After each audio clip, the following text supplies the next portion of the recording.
La chaleur lourde d'un soir d'août collait à la peau, comme si l'air lui-même refusait de bouger. Julien venait de quitter un petit restaurant dans le 18e arrondissement, pas loin de la station Marcadet-Poissonnier. Il avait dîné avec une amie d'enfance, une soirée simple, plutôt paisible, comme il les appréciait. Il marchait vers sa voiture garée à quelques rues de là, quand une lumière rouge de feu tricolore enveloppa son visage. Il s'arrêta un instant, sortit ses clés de la poche, rêvassant déjà à son lit. Mais à peine avait-il ouvert la portière qu'une voix sèche lui coupa la pensée. Deux policiers, blancs, en uniforme, s'approchaient rapidement. L'un, Vincent, avait ce ton pressé qu'on réserve plus souvent aux ordres qu'à la politesse. L'autre, Marc, le regardait comme s'il savait déjà ce qu'il allait trouver. Contrôle d'identité, descendez du véhicule. Julien fronça les sourcils, surpris. Pourquoi? Pas de réponse. Juste un geste autoritaire, suivi d'un mouvement brusque. En quelques secondes, sans même comprendre ce qui s'était passé, Julien se retrouva plaqué contre le capot. La tôle était encore tiède du soleil du jour. Les menottes claquèrent contre ses poignets avant qu'il ne prononce un mot de plus. Il garda le silence. Par réflexe peut-être, ou par instinct. Il ne cria pas, ne se débattit pas. Un mélange de stupeur et de lucidité l'en empêchait. Il savait où il était, ce qu'il valait dans cette scène, pas en tant qu'homme, mais en tant que corps, sur un trottoir, à ce moment précis. Une fois dans la voiture de police, la nuit n'avait plus du tout la même odeur. La ville vibrait toujours dehors, les klaxons lointains, les scooters, les voix qui riaient à la terrasse d'un bar. À l'intérieur, en revanche, tout s'était rétréci, comme si chaque seconde durait trop longtemps. Julien ne dit toujours rien. Il ne dit pas qu'il était juriste au ministère, qu'il connaissait le code pénal mieux que ses deux agresseurs. Il resta droit, calme, non pas par fierté, mais par choc. Quelque part, il comprenait profondément que ce qui lui arrivait, là sur ce simple malentendu fabriqué, n'avait rien d'exceptionnel. Pour d'autres, pour beaucoup trop d'autres, c'était depuis longtemps la norme. Et c'est exactement dans cette prise de conscience brutale, dans ce moment suspendu, entre colère et lucidité que naquit un feu. Un feu qui n'aurait plus de repos. L'air était lourd dans la petite cellule du commissariat du 18e arrondissement.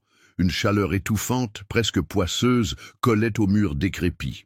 Julien était assis sur un banc de métal, les mains posées sur ses genoux, comme s'il cherchait à stabiliser son propre corps. Il repassait chaque seconde de l'interpellation. Les lumières rouges, les voix dures, les gestes brusques. Ce n'était pas juste de la colère qui montait en lui, c'était un mélange. Frustration, honte, fatigue. Il sentait son cœur battre trop fort, trop vite, mais il respirait lentement, volontairement. Il ne voulait pas craquer ici.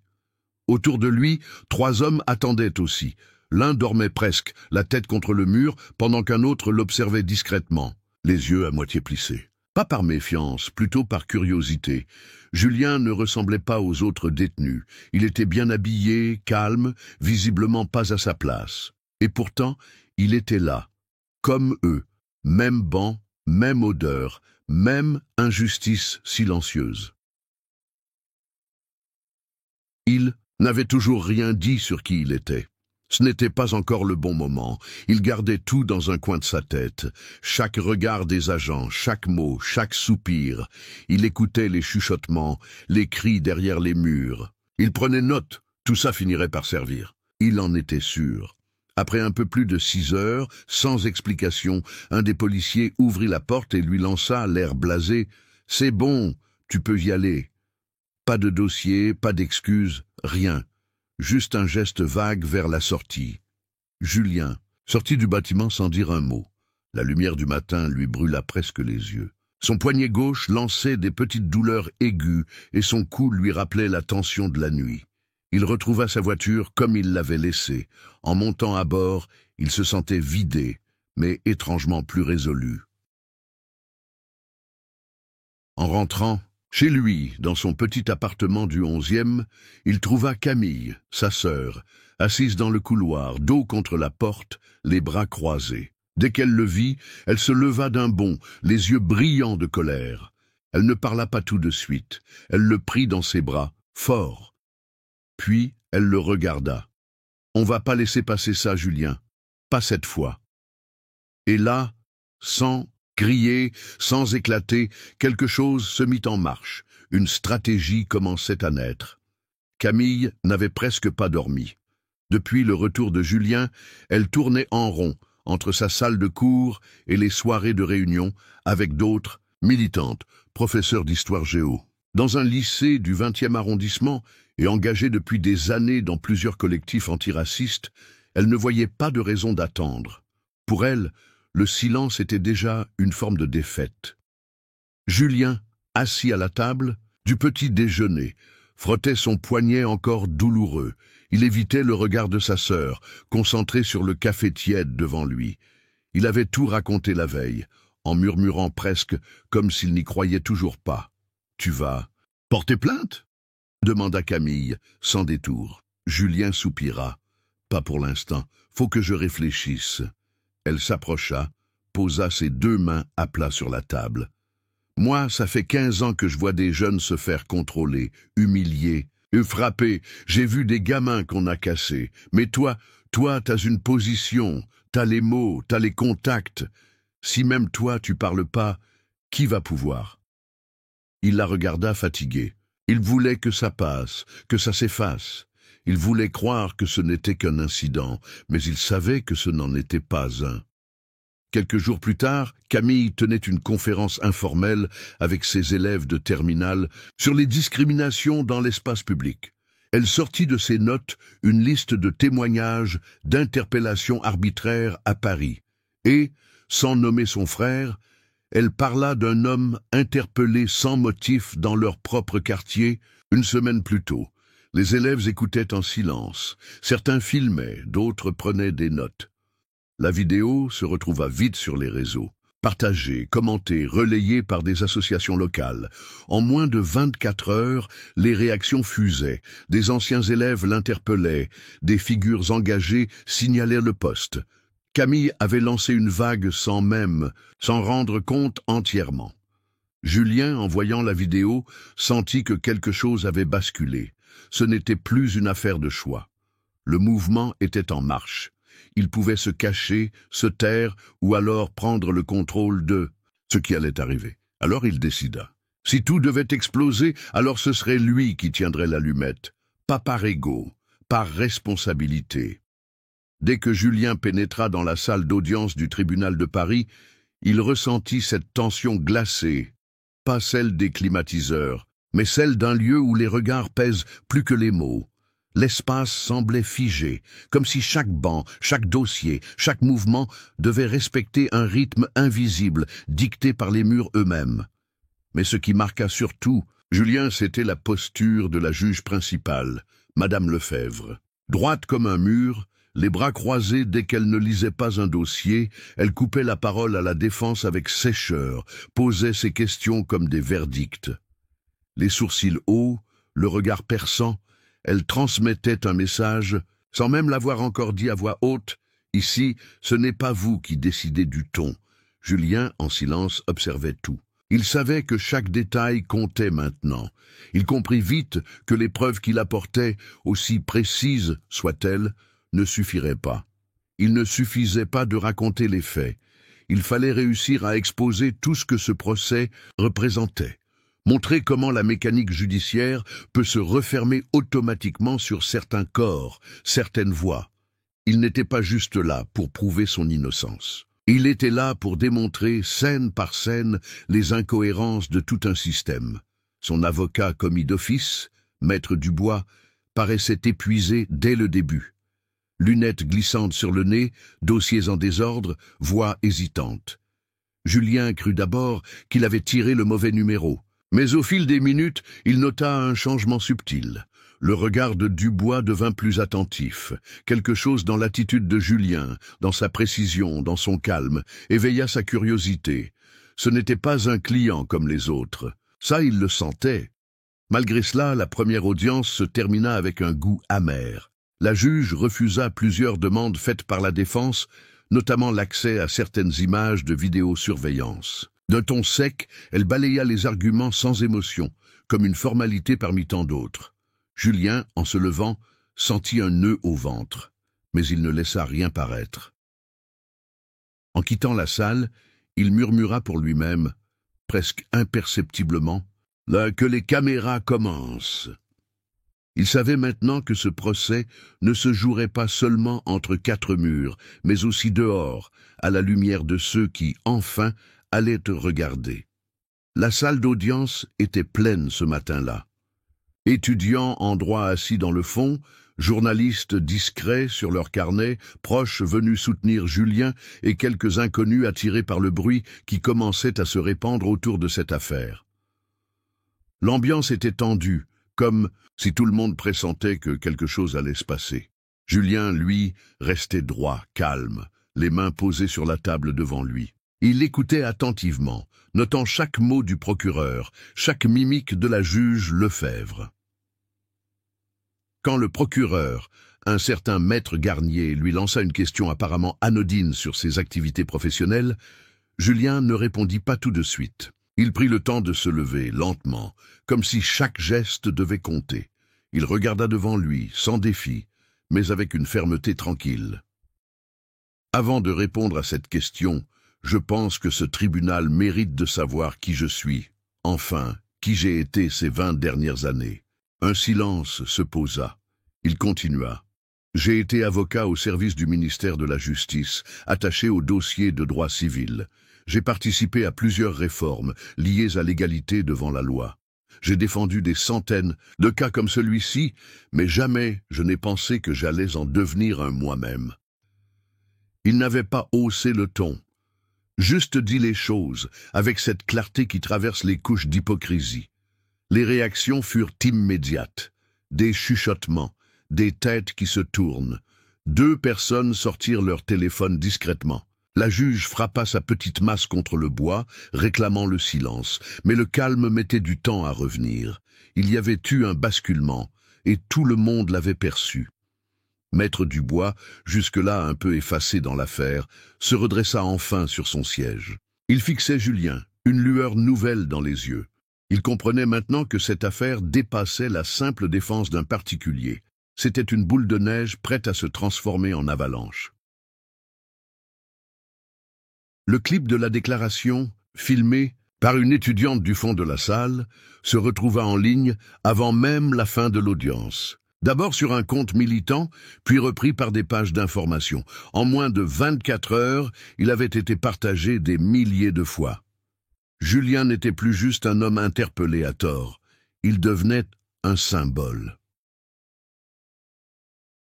Le lendemain, matin, alors que le jour peinait à se lever sur Paris, le visage de Julien apparaissait déjà sur les écrans de centaines de téléphones. La vidéo de son intervention au tribunal avait explosé sur les réseaux. D'abord relayée par quelques comptes militants, elle avait ensuite été partagée par de grandes personnalités du monde juridique, des journalistes, mais aussi des artistes et des figures du mouvement social. En moins de 24 heures, elle atteignit plus de 2 millions de vues. Au sein de l'université Paris-Cité, là où Camille enseignait encore, l'agitation montait d'un cran. Les étudiants n'avaient pas perdu de temps. Réunis dans les amphithéâtres dès la première heure, ils avaient conçu des banderoles, imprimé des affiches et monté un comité de soutien. Camille, elle, se tenait au centre de toute cette effervescence.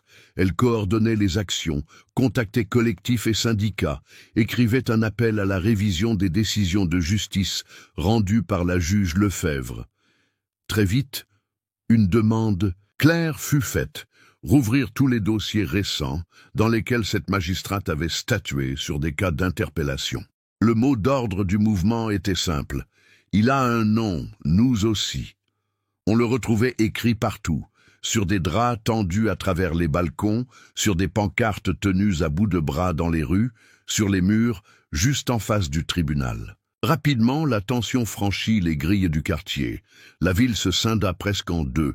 Devant le palais de justice de la rue de l'Évangile, un groupe de manifestants s'installait chaque jour, brandissant des pancartes, scandant des slogans pacifiques. De l'autre côté de la place, un rassemblement pro-force de l'ordre émergea, appelant au soutien des policiers et dénonçant ce qu'ils considéraient comme une campagne de déstabilisation. Mais cette fois, quelque chose avait changé. Ce n'était plus juste un nom dans un rapport. Julien n'était plus un simple cas parmi les autres. Il parlait calmement, mais désormais, sa voix était portée par des centaines de bouches. Les médias avaient dû suivre.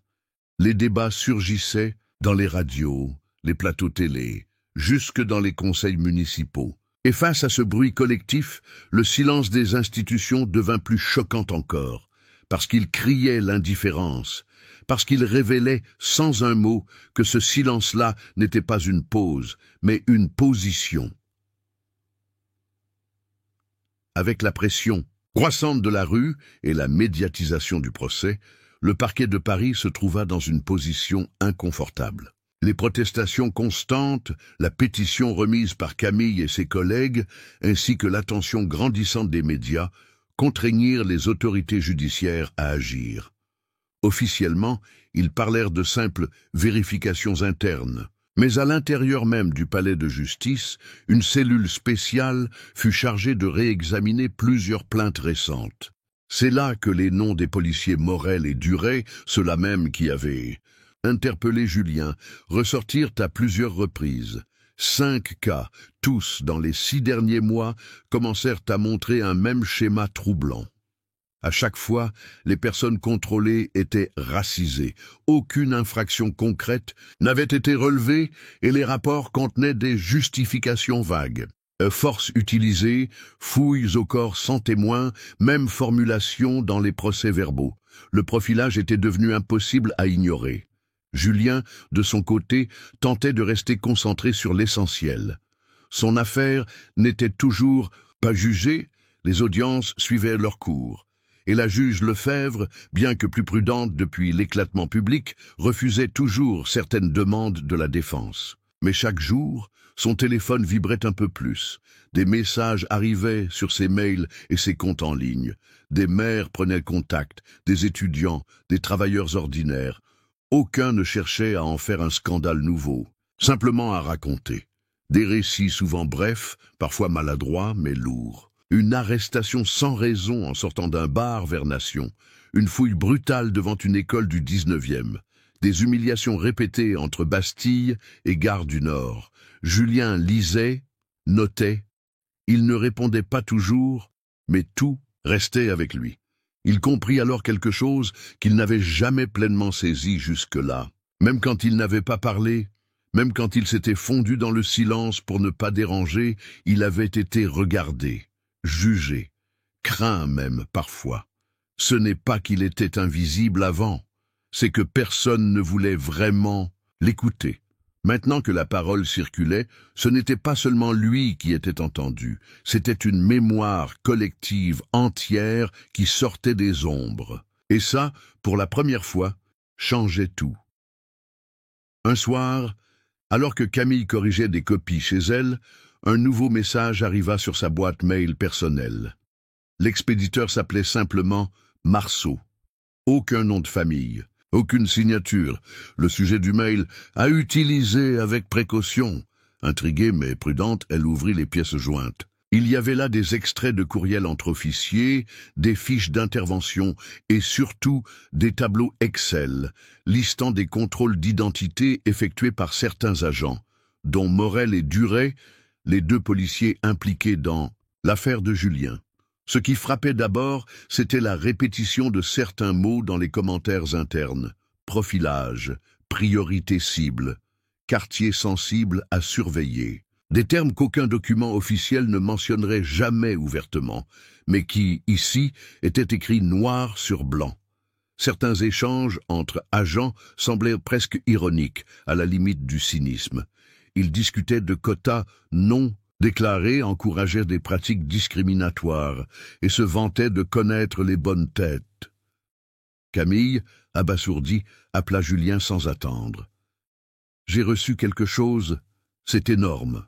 Il faut que tu vois ça. » Le lendemain, ils examinèrent les documents ensemble chez un confrère de Julien, Maître Lemoine.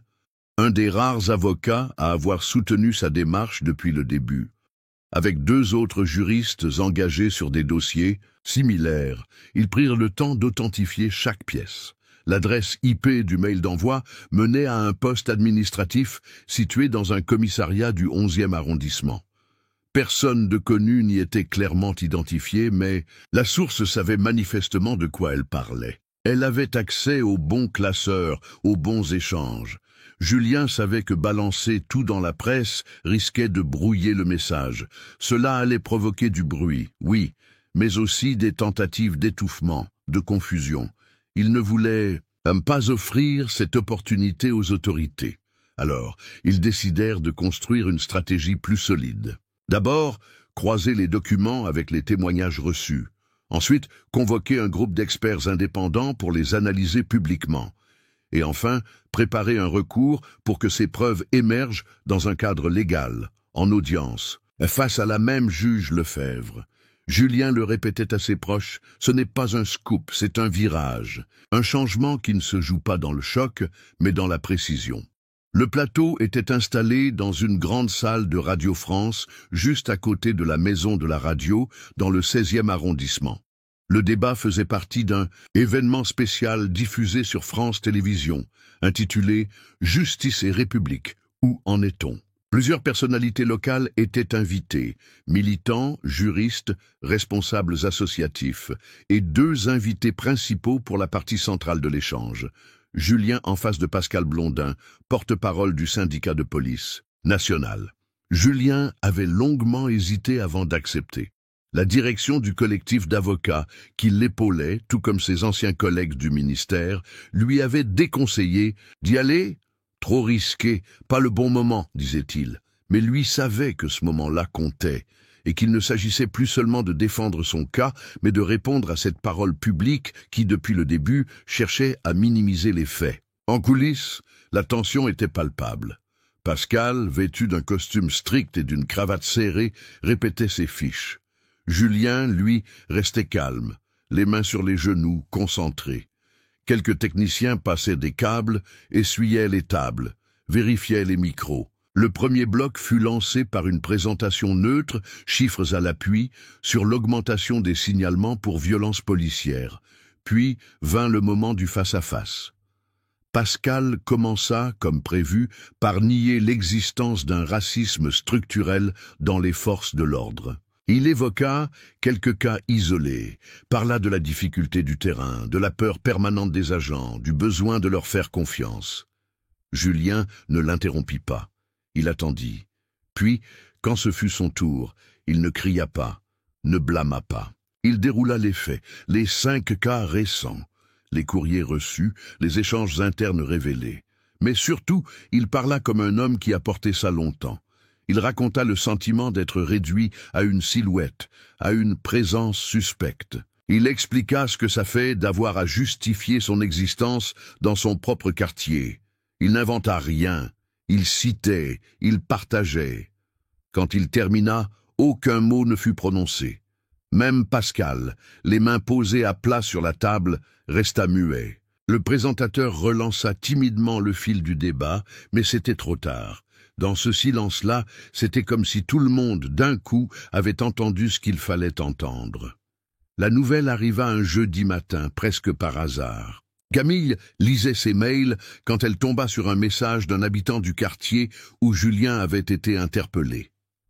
L'homme, prénommé Mourad, possédait une petite caméra de sécurité installée au-dessus de son garage, donnant directement sur la rue où tout s'était passé. Il avait reconnu Julien après l'émission télévisée. Le lendemain, il avait vérifié ses enregistrements et découvert que la scène entière avait été filmée.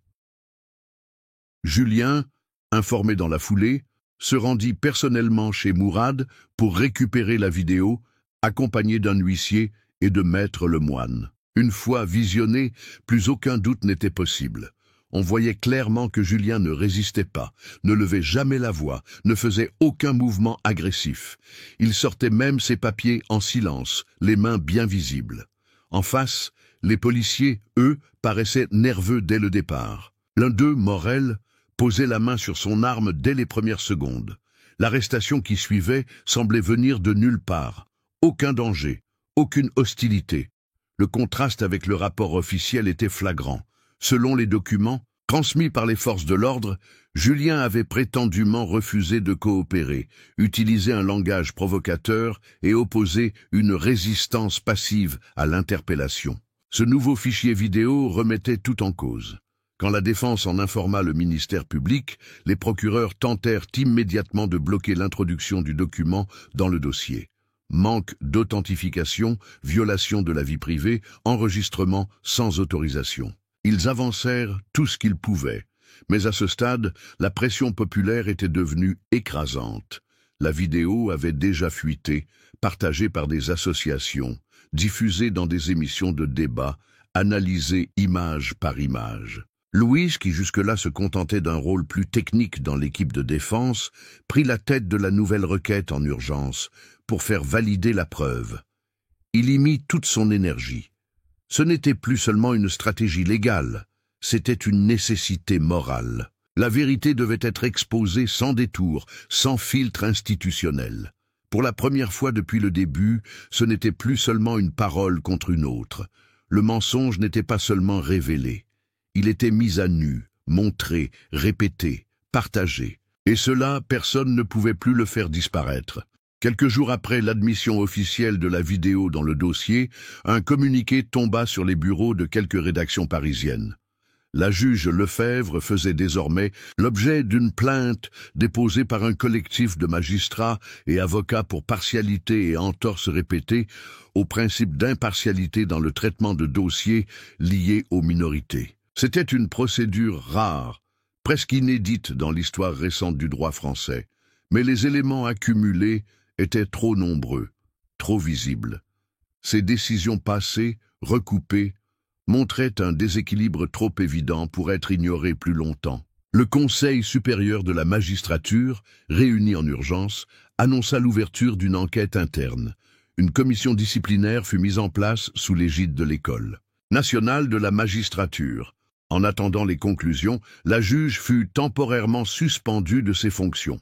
Le tribunal, où avait été jugé Julien, fut confié à un autre magistrat, plus jeune, moins connu mais reconnu pour sa rigueur. Dans les rues de Belleville et de Barbès, parmi les groupes de soutien de Julien, beaucoup virent dans cette décision plus qu'une simple mesure administrative. C'était un signal clair. Même s'il arrivait en retard, la justice n'était pas hors de portée. Même les figures intouchables pouvaient être appelées à rendre des comptes. Des voisins qui ne parlaient jamais de politique se mirent à commenter les infos à voix haute au café. Les plus jeunes, ceux qui jusque-là se moquaient de l'idée même de déposer plainte, commencèrent à poser des questions, à lire autrement les articles de loi affichés sur les murs de la mairie du 19e.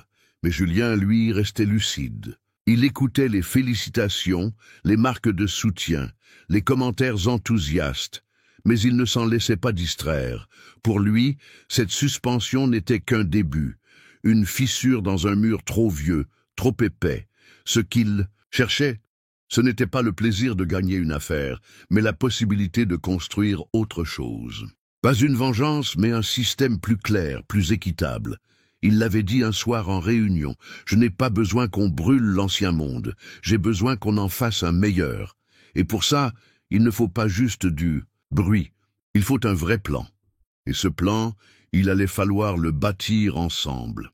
Quelques semaines après la suspension de la juge Lefebvre, alors que la défense continuait de faire pression pour que les preuves accumulées soient examinées, en audience publique, un courrier inhabituel arriva au domicile de Julien. L'enveloppe était épaisse, sans logo officiel, avec simplement son nom inscrit à la main. À l'intérieur, une lettre rédigée avec une précision froide, envoyée au nom du parquet de Paris. Le ton était courtois, presque conciliant, mais la proposition était claire. Abandon total des charges, excuses officielles sans reconnaissance de faute grave, fermeture définitive du dossier et surtout, un engagement signé de Julien à ne jamais engager de poursuite contre l'État ou les agents impliqués. Camille, présente chez lui à ce moment-là, vit son visage se durcir. Julien lut le texte, une première fois sans réagir, puis une seconde, en silence. Il resta quelques secondes immobile, l'enveloppe posée entre ses mains, puis sans prévenir, il la déchira en deux, les morceaux tombant au sol. Ce qu'ils m'ont proposé ne vaut pas ce qu'ils ont brisé. Camille ne dit rien. Elle se contenta d'attraper son téléphone. Le refus de Julien fit rapidement le tour des réseaux sociaux et des rédactions. L'info fuyait sans que personne n'ait eu le temps de réfléchir à une communication officielle. Dans certaines écoles de droit, des enseignants en faisaient un exemple en plein cours. Des collectifs de juristes indépendants saluaient son choix comme un geste rare, un refus d'entrer dans ce jeu discret où l'on troque la vérité contre le silence. Ce n'était plus seulement un combat judiciaire. C'était devenu une bataille contre cette vieille rengaine où le système répare en douce sans jamais se regarder en face. Les excuses publiques ne servaient à rien si elles servaient aussi à enterrer l'affaire. Julien n'était plus seul dans cette logique. Autour de lui, la mobilisation avait pris une ampleur nouvelle. Artistes, enseignants, sportifs, élus locaux s'étaient mis à parler de lui comme un symbole, un point de départ. Il ne cherchait pas à incarner un mouvement, mais il comprenait son rôle. Ce refus, ce geste simple de déchirer une lettre, avait transformé son histoire. Le cri de révolte d'hier était devenu aujourd'hui un refus net du silence marchandé. Par une fin d'après-midi pluvieuse, Julien prit le train pour rejoindre Corbeil-Essonnes. Cela faisait plusieurs mois qu'il n'avait pas vu son père, Maurice, un ancien routier à la retraite, plutôt du genre silencieux et dur, avec les épaules voûtées par l'âge mais le regard encore tranchant. Il l'avait appelé 2 jours plus tôt, presque sur un coup de tête. Il ne savait pas exactement quoi dire, ni pourquoi il ressentait le besoin de le voir. Peut-être justement parce qu'il ne savait plus à qui parler autrement. Lorsqu'il arriva, la vieille porte grinça comme avant, et Maurice ouvrit sans un mot, se contentant d'un simple hochement de tête avant de retourner dans son fauteuil. Le salon sentait le café réchauffé et le tabac froid. La télé diffusait en fond continu un reportage sur les récentes mobilisations partout en Île-de-France, avec des images de cortèges, de slogans brandis et de visages tendus sous la pluie. Maurice jeta un bref regard vers son fils, puis vers l'écran. « Je t'avais dit, eux, ils changent pas de l'intérieur. Ils bougent peut-être un peu quand on gueule fort, mais le cœur reste pareil, tu verras. » Julien resta debout un instant, les mains dans les poches. Il ne répondit pas tout de suite. Il savait que ce n'était ni une attaque ni un reproche. C'était un constat, brut et dur, comme tout chez son père. Ils parlèrent peu, mais assez pour briser la glace. Julien raconta quelques détails, évoqua le débat à la télé, les preuves, l'enveloppe refusée. Maurice, lui, n'écoutait pas les détails.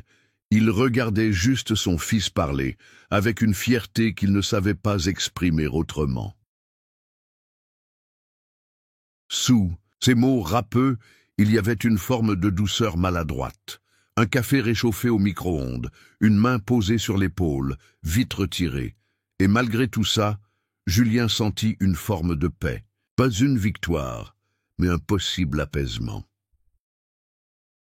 C'est là, dans ce salon modeste, que Julien comprit qu'il ne faisait pas tout ça pour prouver quelque chose à son père. Il le faisait pour que cette même conversation, pleine de fatigue, transmise d'une génération à l'autre, n'ait plus besoin d'exister dans aucun autre foyer. Que ce cycle-là de silence et de colère puisse enfin prendre fin. Quelques mois plus tard, alors que les remous du procès s'étaient calmés sans s'effacer totalement, Julien reçut une proposition inattendue. Un mail officiel, cette fois envoyé par un représentant du ministère de l'Intérieur, en lien avec une nouvelle commission nationale lancée suite aux réformes en cours sur la conduite policière. La mission était ambitieuse. Réexaminer les dossiers classés sans suite, notamment ceux issus de quartiers populaires du sud de la France, Marseille, Montpellier, Nice, Perpignan. On lui proposait d'en prendre la tête. Sur le papier, l'idée avait du sens. L'État voulait montrer qu'il cherchait des solutions concrètes. Julien aurait pu y voir une forme de reconnaissance ou d'avancée, mais il sentait aussi le piège possible, être mis en avant comme une figure symbolique, une image rassurante, sans pouvoir réel derrière. Il connaissait trop bien les stratégies politiques pour s'y laisser glisser sans prudence. Il demanda donc un rendez-vous, puis un autre. Pendant plusieurs semaines, il refusa d'accepter tant qu'on ne le laissait pas poser ses propres conditions. Il voulait de l'indépendance, pas une participation décorative. Il demanda un droit de regard total sur la composition de l'équipe, l'accès complet aux archives classées, mais surtout la création parallèle d'un collectif terrain, des juristes locaux, des médiateurs sociaux, des habitants tirés au sort et plusieurs avocats bénévoles, chargés d'écouter les récits restés sans suite et de bâtir des propositions venant directement du terrain. Si on n'intègre pas la rue à la table, c'est juste un autre bureau parlant tout seul, lâcha-t-il un jour, les mains sur la table, face à 3 hauts fonctionnaires en costume gris. Contre toute attente, ces conditions furent acceptées. Peut-être y avait-il de la sincérité dans le désir de changement. Peut-être que les pressions politiques devenaient si fortes qu'un projet trop visible sans résultat risquait de se retourner contre eux. Peu importait, au fond. Ce qui comptait, c'est que pour une fois, on disait oui à un fonctionnement plus horizontal. En quelques semaines, le projet prit forme. À Marseille, un ancien centre culturel fut réaménagé en bureau principal. Les premiers rendez-vous communautaires commencèrent un samedi après-midi sous une pluie battante. Mais les gens vinrent, et Julien sut qu'il n'avait pas eu tort d'insister. Le choc arriva un mercredi matin, au milieu d'une semaine déjà tendue. Léo Bernard, l'un des officiers impliqués dans l'affaire Julien, demanda à déposer une demande de témoignage en échange d'une immunité partielle. Avocat à ses côtés, mine fermée, il expliqua vouloir coopérer pleinement avec les autorités compétentes. En clair, il proposait une forme d'aveu encadré. Il acceptait de parler, de livrer des noms, des faits, de produire des documents, en échange de l'assurance qu'il ne serait pas totalement poursuivi. Ce n'était pas rien. Lors de son audition, enregistrée et encadrée par une commission spéciale envoyée depuis Paris, Léo lâcha des détails précis sur des dossiers maquillés, des rapports modifiés sur demande, des arrestations, planifiées à l'avance pour générer du chiffre ou faire taire certains mouvements. Il parla de réunions informelles, de consignes verbales, de collègues qui participaient sans broncher et d'autres qui prévenaient, en silence, qu'ils ne diraient rien pour ne pas y laisser leur poste. Il insinuait aussi que tout ça ne s'arrêtait pas à la petite échelle. Des chefs de brigade, des cadres administratifs, certains magistrats même, étaient informés ou complices. Il donna des noms, il montra des mails conservés, expliqua comment les fichiers d'intervention étaient modifiés avant validation. En quelques jours, le commissariat du 10e arrondissement fut placé sous audit permanent. Une cellule de surveillance entra directement dans les bureaux, fouilla les disques durs, interrogea sans relâche. Dans les rues, dans les salons, sur les plateaux télé, tout le monde en parlait. Les vidéos, les rapports, les témoignages, cela dépassait l'affaire Julien. C'était devenu le déballage d'un système entier. Et pourtant, Julien, lui, ne jubilait pas. Il restait hors caméra, refusait les demandes d'interview. Il restait chez lui ou dans les locaux du collectif, les yeux perdus parfois dans des papiers qu'il connaissait déjà. Ce qu'il avait combattu, ce qu'il avait dénoncé, était en train d'être reconnu. Officiellement. Et ça faisait mal. Chaque vérité validée est une histoire que quelqu'un n'a pas pu raconter, dit-il un soir à Camille. Ce qu'il ressentait n'avait rien d'une victoire. C'était un deuil multiple. Pour ceux qui étaient tombés avant lui, ceux qu'on avait fait taire, ceux qui n'avaient pas eu la chance d'avoir une caméra ou un voisin vigilant. Les semaines qui suivirent les révélations de Léo Bernard furent marquées par une onde de choc qui secoua les institutions jusque dans leurs fondations les plus enfouies. Ce n'était plus un dossier isolé, ni une affaire vue comme un cas d'école. C'était devenu un début de basculement. Des plaintes en attente depuis plusieurs années furent rouvertes. D'anciens rapports enterrés réapparurent. Surtout des personnes jusque-là silencieuses commencèrent à parler. Des mères, des frères, des sœurs, des témoins que personne n'avait jamais vraiment écoutés sortirent de l'ombre. Ils disaient que pour la première fois, eux aussi sentaient qu'on pouvait peut-être les croire. Ce n'était pas que les choses s'étaient arrangées, mais elles semblaient possibles. On entendait moins « ça sert à rien » dans les réunions d'immeubles. On osait dire « viens raconter » avec un peu de foi. Rania, militante de toujours et membre du collectif citoyen fondé par Julien et Camille, décida d'organiser une veillée publique durant l'événement Marseille solidaire, un rassemblement annuel qui jusque-là parlait surtout de logement et de précarité. Cette fois, ce serait différent. Elle lança l'idée d'une nuit de témoignages en plein air dans le quartier du Panier autour de la vieille place des Moulins. L'idée était simple. Créer un espace où les gens puissent nommer leurs douleurs sans qu'on les résume à des chiffres. Le soir venu, malgré le Mistral, les bancs se remplirent. Des bougies dessinant un cercle tranquille, un micro mal isolé posé sur une table en bois, des gens venus avec des thermos dans les poches. Des chants anciens, entonnés par une chorale installée là, entamèrent doucement la soirée. Pas des cris de douleur, mais des chants d'ancrage, comme ceux que les grands-parents fredonnaient autrefois pendant les repas, quand les histoires passaient mieux par la voix que par les livres. Puis des mères montèrent une à une. Elles portèrent des t-shirts avec des visages imprimés, ceux de leurs enfants arrêtés sans preuve ou blessés sans justice. Certaines parlaient pour la première fois, la voix tremblante mais affirmée. Elles ne cherchaient ni vengeance ni pitié, juste qu'on les entende, enfin.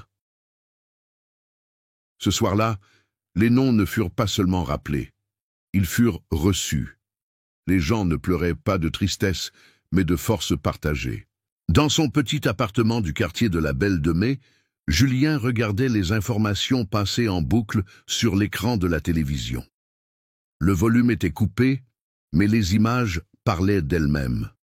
Son nom, son visage, quelques extraits de la veillée, des anciens enregistrements du procès, des personnes qui témoignaient de son travail, des mots comme « retentissement national » ou « justice populaire » défilaient sous les images. Il n'en tirait aucune fierté particulière. Assis là, en t-shirt, une tasse de café à moitié vide sur la table basse, il restait fixe, presque absent. L'appartement était silencieux. Pas d'interview à préparer, pas de dossier à rendre. Pas de réunion prévue cette nuit-là. Il aurait pu dormir. Mais non. Ce n'était pas l'angoisse. Ce n'était pas non plus la peur. C'était une sorte de conscience crue qui l'empêchait de fermer les yeux. Quelque chose dans sa tête qui tournait en boucle. Il savait que les choses avaient bougé. La ville n'était plus vraiment la même que celle d'il y a un an, mais il comprenait aussi que ça ne faisait que commencer. Une justice déclarée n'était pas une justice réglée. Il se leva, passa ses mains sur son visage, ouvrit son ordinateur. Il ne savait pas vraiment pourquoi.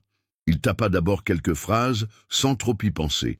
Puis, lentement, il écrivit « J'ai changé le tribunal, mais pas l'instinct. Ça ne change que quand chaque rue cesse d'être un jugement. » Il relut la phrase 3 fois. Il ne la publia pas, mais ça sonnait juste. Il sentait que ces mots-là deviendraient peut-être le fil de ses jours à venir. Julien n'avait jamais espéré une fin heureuse. Il savait que les institutions, même secouées, retrouvent souvent leur calme. Ce qu'il voulait, c'était que le mouvement, lui, ne s'éteigne pas. Pour lui, la justice ne se trouvait pas dans une décision finale ou dans un statut juridique. C'était un chemin, une présence constante, un refus d'oublier. Alors il éteignit l'écran, rangea sa tasse et s'allongea sans se mettre au lit. Les premières lueurs du matin commençaient déjà à danser sur les murs. Il ne dormit pas tout de suite, mais il ferma les yeux, en paix avec l'idée qu'il restait encore beaucoup à faire. Ce fut lors d'une réunion assez simple, dans un petit bureau prêté par une association du centre-ville de Marseille, que Julien retrouva maître Alain Morel. Cet avocat, autrefois épuisé, presque usé par les années passées à défendre des causes qu'on lui disait déjà perdues, était aujourd'hui animé d'une énergie nouvelle. On l'avait longtemps vu comme un homme discret, collé à ses dossiers, absorbé dans ses plaidoiries. Mais ces derniers mois l'avaient transformé. Ce qu'il avait vu, ce qu'il avait entendu pendant les commissions citoyennes, l'avait poussé à sortir du rôle strictement judiciaire. Assis face à Julien, un carnet à spirales à la main, il lança presque comme une évidence « Et si on montait quelque chose de durable? Pas juste des interventions ponctuelles. Je parle d'un truc solide, structuré, avec un vrai suivi. Un endroit où toute personne qui pense ne pas avoir de voix puisse venir. Pas pour qu'on parle à sa place, mais pour qu'on l'aide à se faire entendre. » Julien ne répondit pas tout de suite, il écoutait. Chaque mot résonnait juste. Alain poursuivit, parlant de critères clairs, d'une équipe mixte, avocats bénévoles, médiateurs, juristes issus des quartiers, et d'un groupe indépendant de toute pression politique ou institutionnelle. Pas un bureau fermé à double clé, mais un espace vivant où les décisions seraient prises avec les gens, pas juste pour eux. Ils discutèrent longtemps. Des risques évidents, des moyens limités, des alliances à construire, des financements à trouver sans dépendre de subventions trop contraignantes. Ils parlèrent aussi des réactions que cela allait sûrement provoquer, du scepticisme, du mépris parfois, voire des tentatives pour discréditer l'initiative, mais rien ne semblait suffisant pour les décourager. À la fin, Julien tendit la main, un geste simple mais lourd de sens. « Marché conclu », dit-il en souriant pour la première fois depuis plusieurs semaines. Alain la serra sans hésiter. Il n'y avait pas d'effet d'annonce, pas de photo à prendre, juste un accord entre deux personnes prêtes à ne plus porter ça seule. L'alliance naissait, pas par idéologie, mais par nécessité. Il n'avait plus peur. Pas parce que c'était devenu facile, mais parce qu'il savait, enfin, qu'il n'était plus seul à vouloir que ça change. La dernière audience tomba un mardi matin, presque un an jour pour jour après que tout avait commencé. Il faisait frais sur Paris, un de ces matins gris où les trottoirs brillent après une pluie fine. Malgré l'heure matinale, le palais de justice était entouré d'une foule calme. Pas de slogan, pas de tambour, juste des visages attentifs, des regards fixés vers l'intérieur du bâtiment. À l'intérieur, les bancs étaient pleins. Des jeunes de plusieurs lycées avaient été invités à suivre les débats, des centres sociaux avaient installé des écrans dans leurs locaux, même certaines paroisses avaient mis une retransmission en place. C'était l'association Regards Unis qui avait tout coordonné. Depuis quelques mois, elle s'était mise à jouer un rôle central dans les actions de sensibilisation. Il voulait que chacun puisse comprendre, suivre, ressentir, même à distance. Julien était arrivé sans escorte, accompagné seulement de Camille et de son avocat. Il n'avait pas prononcé un mot durant le trajet. Dans la salle d'audience, l'ambiance était tendue, mais pas hostile. On sentait que quelque chose allait se passer. Cette fois, pas d'effet de manche, pas de plaidoyer théâtraux. La juge remplaçante, une magistrate connue pour sa rigueur discrète, lut calmement sa décision. Elle reconnut que l'interpellation de Julien avait été conduite sans justificatif légal. Pire, elle mentionna des éléments factuels évoquant une tentative de dissimulation de la part de certains agents de police. Le mot « coup monté » ne fut pas prononcé, mais tout le monde le comprit. Julien fut déclaré innocent. Mais la juge alla plus loin. Dans son avis final, elle estima nécessaire la réouverture de dossiers similaires, notamment ceux clos sans éléments suffisants. Une ligne venait d'être franchie. Pour la première fois au sein de cette juridiction, un cas isolé devenait base pour repenser plusieurs décisions passées. En sortant du palais, Julien leva le poing, lentement.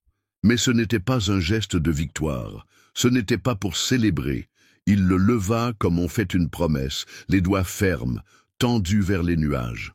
Autour de lui, la foule ne cria pas. Personne n'applaudit. Le silence fut total, mais il disait tout. Ce n'était plus l'histoire d'un homme, c'était un engagement. Une déclaration partagée entre ceux qui savaient qu'il restait encore beaucoup à réparer. Plusieurs mois s'étaient écoulés depuis la dernière audience. Pendant un temps, Julien avait gardé un profil discret, sans pour autant lâcher une prise.